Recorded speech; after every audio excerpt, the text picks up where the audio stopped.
What if the weeds we constantly overlook in our gardens are actually holding a hidden fortune? Every weekend, millions of us go to war against these intruders, spending our hard-earned money to pull, spray, and suffocate them just to protect the manufactured myth of a flawless emerald green lawn. But our cultural hatred for weeds is actually the result of one of the greatest marketing cons in agricultural history. The plants we so aggressively poison and bag up aren't garden enemies. They are ancient, fiercely resilient, nutrient-dense superfoods that have quietly been trying to feed humanity for generations. The staggering irony of modern yard care is that we actively eradicate a completely free, hyper-nutritious food system, only to clear the stage for fragile garden vegetables that demand our constant babysitting. So, before you reach for that spray bottle of weed killer, you might want to stop and pay attention, because the 6 weeds you are about to discover could very well be the most valuable plants growing in your entire yard. Let us start by examining the most famous, most universally despised casualty of our chemical lawn care obsession, the dandelion.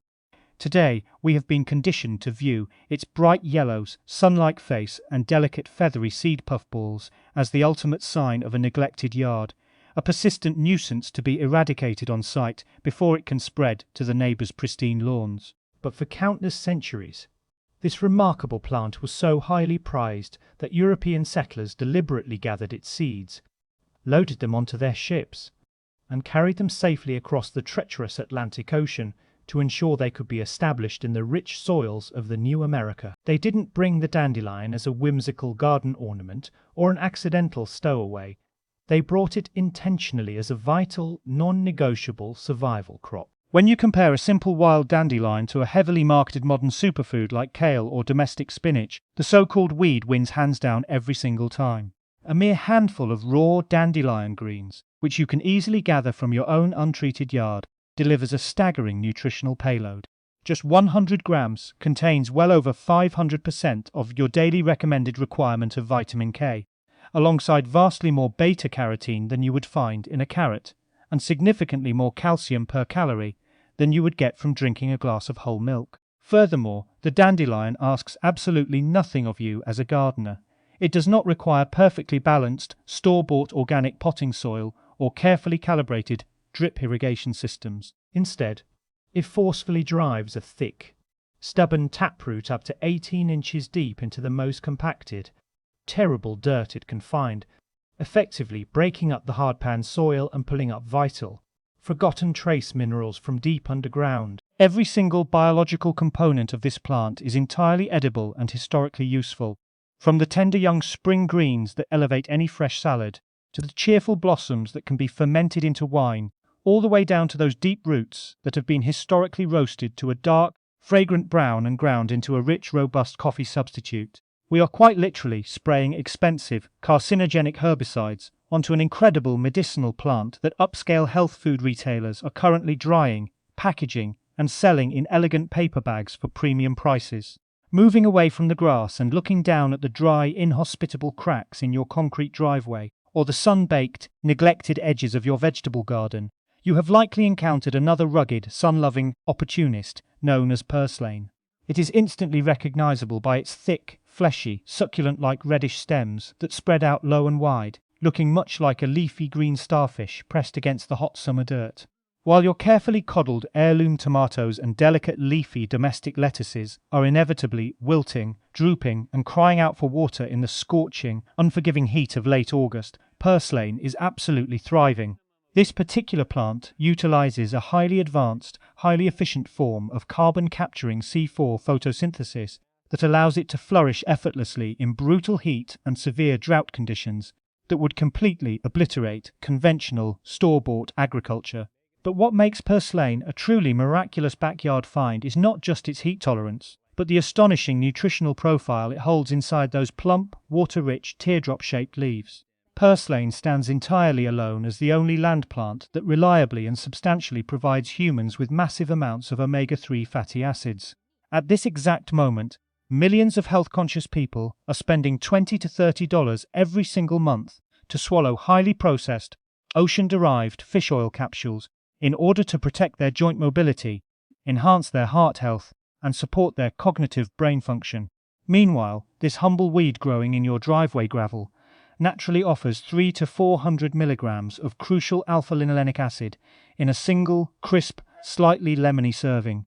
It enthusiastically offers this incredible, life-extending nutrient density to you completely for free, requiring absolutely zero effort, watering or tending.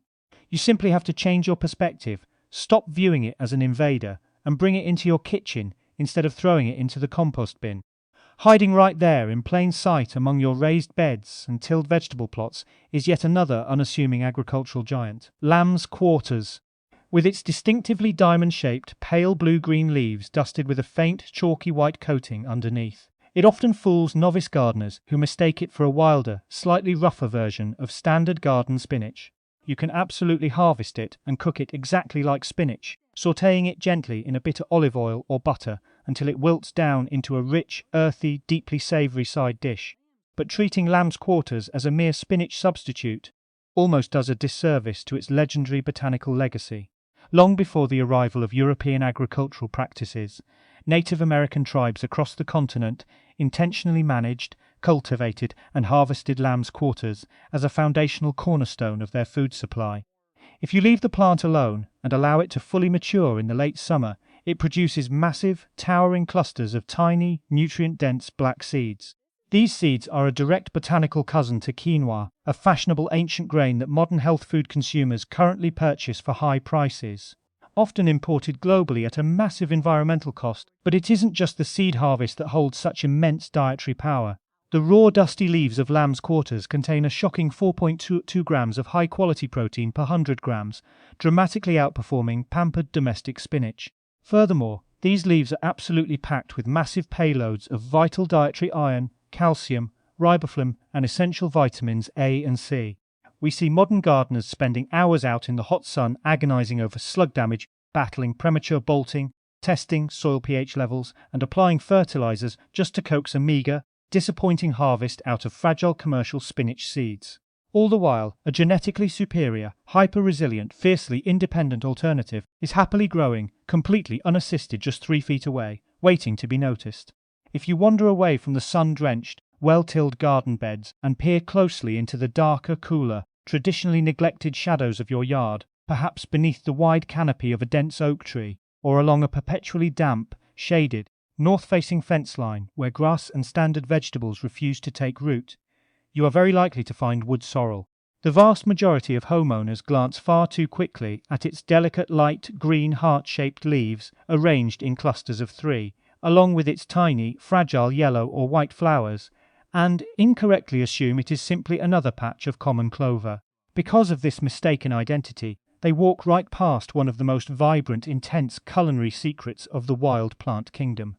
If you pluck a crisp, clean leaf of wood sorrel from a pesticide-free patch and chew it, you are not met with the bland, fibrous, dull taste of ordinary yard grass.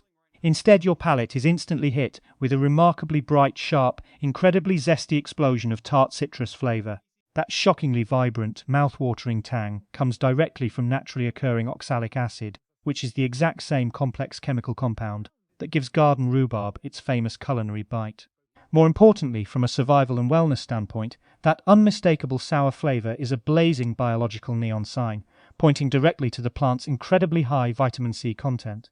Historically, human beings have suffered terribly during harsh winters or long journeys when stored grains and dried, salted meats were the only sources of calories available. Generations of sailors on long, grueling ocean voyages slowly perished from scurvy, not because they were starving for basic caloric energy, but because their deteriorating bodies tragically lacked exactly what wood sorrel so freely provides: fresh, living, vibrant plant material that physically maintains the structural integrity of human connective tissues. Wood sorrel asks absolutely nothing of us. It happily accepts the shady, forgotten, mossy corners of the yard that we typically ignore, yet it eagerly offers us a nutritional, culinary and medicinal lifeline in return for simply leaving it alone. Speaking of the plant that wood sorrel is so often mistaken for, true clover represents perhaps the most profound and tragic conceptual casualty of the multi-billion-dollar chemical lawn care industry. For countless generations throughout human history, long before the risky invention of synthetic, petroleum-based chemical fertilizers, agricultural workers and farmers universally understood that clover was the absolute beating heart of a healthy, sustainable soil system. Both red and white clovers are members of the remarkable legume family, meaning their complex, sprawling root systems function as actual biological nitrogen factories. Underneath the soil, they host highly specialized symbiotic bacteria within tiny physical root nodules.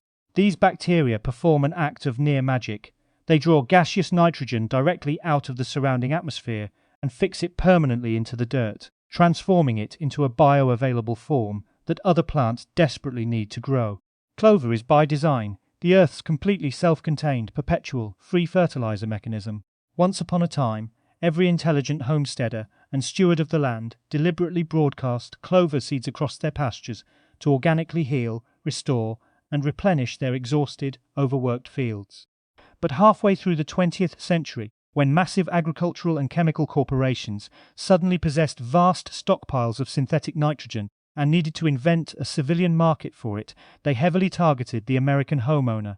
Through a remarkably effective, aggressive, and highly calculated marketing campaign, clover was abruptly and artificially recategorized in the public consciousness from an essential, vital soil-building companion to an ugly, dreaded weed that visually disrupted the unnatural, uniform aesthetic of suburban turf. Today, we engage in a stunningly ironic behavior. We drive our cars to massive hardware stores to spend our hard-earned money on heavy, plastic bags of fragile, expensive synthetic chemical fertilizer, while simultaneously deploying toxic liquid warfare to eradicate the free, perennial, natural nitrogen factories that are desperately trying to heal our compacted dirt right outside our front doors. As an added irony, those beautiful, fragrant red clover blossoms that are routinely violently shredded by the blades of our gas-powered lawnmowers are actually a highly regarded medicinal herb, frequently gathered by foragers, meticulously dried, and sold in boutique organic apothecaries and herbal supplement shops for upwards of $15 an ounce. Finally, there is the quiet, sprawling, unassuming saviour of the absolute most dangerous season of the human year, the incredible chickweed. In any true historical context or hypothetical modern food security scenario, the most perilous, threatening time of year isn't actually the snow-covered, freezing dead of midwinter. It is that deceptively bright period in late winter, dragging miserably into early spring. It is that grim, highly precarious window of time when last year's root cellars, pantries and preserved stores have finally run completely empty, yet the frozen ground outside remains far too cold, wet, and unpredictable for any newly planted commercial vegetable seeds to safely germinate and mature. Historically, this frightening seasonal void is referred to as the hunger gap. Enter chickweed, easily identifiable by its delicate, tender trailing stems, tiny bright green oval leaves, and minuscule white flowers that look almost exactly like tiny, delicate stars resting in the grass. In most temperate climates across the continent, chickweed confidently shakes off the lingering, bitter cold of winter and begins rapidly growing lush, dense, trailing mats of vibrant green vegetation as early as late February or the very beginning of March. Weeks, or occasionally even months, before a single cultivated radish, delicate garden pea, or domestic lettuce leaf can be safely started outdoors, chickweed is already fiercely at work. It rapidly pulls vital, life-sustaining survival minerals like magnesium, iron and calcium from the semi-frozen earth and pushes them up into its tender leaves. As a wild edible, it has a surprisingly delightful, remarkably mild texture and flavour that is wonderfully reminiscent of tender, store-bought baby spinach, offering an incredibly valuable psychological and nutritional boost to a human body that has been exhausted by long months of subsisting strictly on heavy, starchy, canned or preserved foods. A single chickweed plant can effortlessly produce up to 800 tiny seeds over its lifespan, and those incredibly robust seeds possess the staggering biological ability to remain perfectly dormant yet highly viable deep in your soil for up to a decade. They wait patiently in the dark, year after harsh year, enduring whatever the climate throws at them, just biding their time to ensure you will absolutely have a fresh, sprawling canopy of green, nutritious food precisely when you need it most. For many decades, we have been profoundly conditioned by marketing and peer pressure to view our front yards and garden borders as hostile battlegrounds, where the unpredictable, wild chaos of nature must be systematically subdued, chemically suppressed, and forcefully brought into submission simply to look like a synthetic, static, emerald green carpet. We willingly pay an enormous ongoing financial, physical, and global environmental price just to maintain this exhausting, toxic illusion of complete control. But what if we simply chose to stop? What if we permanently laid down our chemical weapons and collectively stopped fighting an expensive, toxic war against nature? that we realistically shouldn't even want to win in the first place. If we can find the courage to buck neighborhood trends and surrender our strange, deeply ingrained cultural obsession with the perfectly manicured, utterly sterile lawn, we actually do not lose anything of true, lasting substance.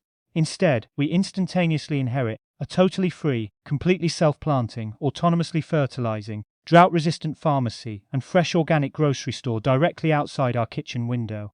The next time you walk out your front door on a warm, promising Saturday morning and spot a vibrant dandelion cracking its triumphant way through the solid concrete of your driveway, or catch a sudden glimpse of wild, unbothered clover painting the green grass with lovely white and pink blossoms, do not instinctively reach for that expensive plastic bottle of weed killer. Go back inside the house, take a deep, refreshing breath, change your perspective entirely, and reach for a harvesting basket instead. The earth is already doing absolutely everything in its immense power to abundantly nourish, heal, and protect you. The only real question left to answer is whether or not you will finally be wise enough to let it.